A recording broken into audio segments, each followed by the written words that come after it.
Hi there and welcome to Camp Asawal. I'm the nature guy and I'm here on the lakeside trail that goes all the way around Lake Schellenberger. But today I want to talk about a particular type of snake. Turns out there's 5 types of snakes that are pretty common in the area here around the Camp Asawal. And today I want to talk about one of those that I have right here with me. This is a milk snake, an eastern milk snake. Kind of a beautiful snake. They're very docile. You can see he's not even struggling at all.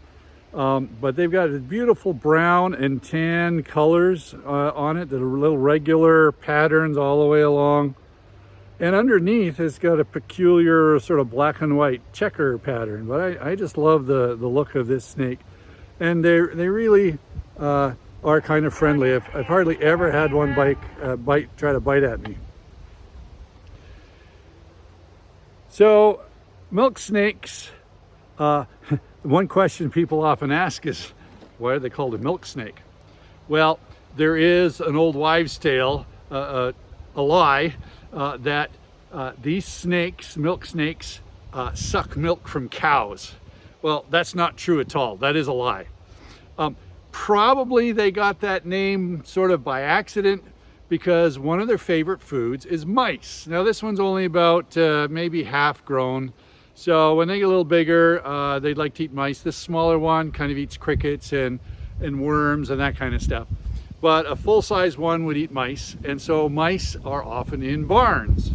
And these guys tend to hunt at night. They're not a daytime snake so much. And so they like to hide out. They like to hunt in the dark at night. And they like mice, so a barn would be a very good place for a milk snake to show up. And so I imagine a few times the farmers open the barn doors early in the morning, still dark, coming in to milk the cows, and a milk snake slithers off. And I think that's where the legend has it that they maybe drink milk from cows, because that's where they got seen a lot. But they don't. Their mouth isn't the right shape or the right size. Now, these snakes are interesting because here in Michigan, they are this very brown color, lovely shades of brown. But in Florida, these guys can be orange and sort of an off-white color. And in some places, they can be yellow and black and red. And some of you know that those 3 colors mean it could be a coral snake, which is a highly venomous snake. It'd be very dangerous to pick up.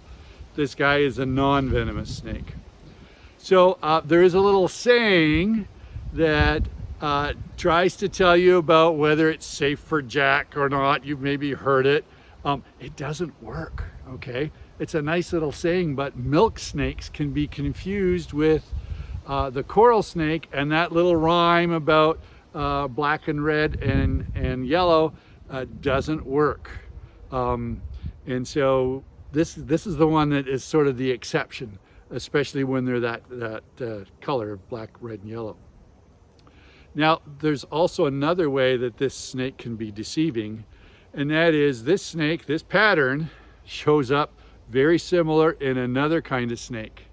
And I'm going to tell you the story about it because one day I was teaching a class in Florida a long time ago for Andrews University, and we were walking along one of the habitats there, and I looked down and I said, "Oh, a milk snake," and I grabbed it and lifted it up, and well, the milk snake that I thought was a milk snake actually had a rattle on the end. This guy does not have a rattle, but the snake I had picked up was a pygmy rattlesnake. So these guys are very, very similar to a pygmy rattlesnake, and they can be deceiving that way.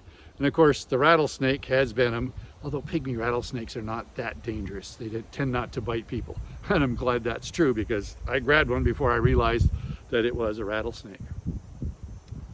So what's the lesson we can learn from this little guy? Well, we've been talking about all those sort of these lies and deceptions about getting mixed up and so forth. And we know that in the Bible, there's a story about a great big lie told by Satan the devil. And he took the form of a serpent. I'm not sure what serpents look like back in the original Garden of Eden, but maybe it had wings and so forth. We have some descriptions of what it might have been. But Satan took the form of a snake and tried and was successful at deceiving Adam and Eve. Satan is a liar. he is deceitful.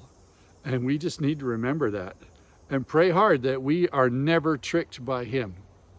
That's our lesson today from our little sneaky Eastern milk snake. Thanks for listening and see you next time. Bye now.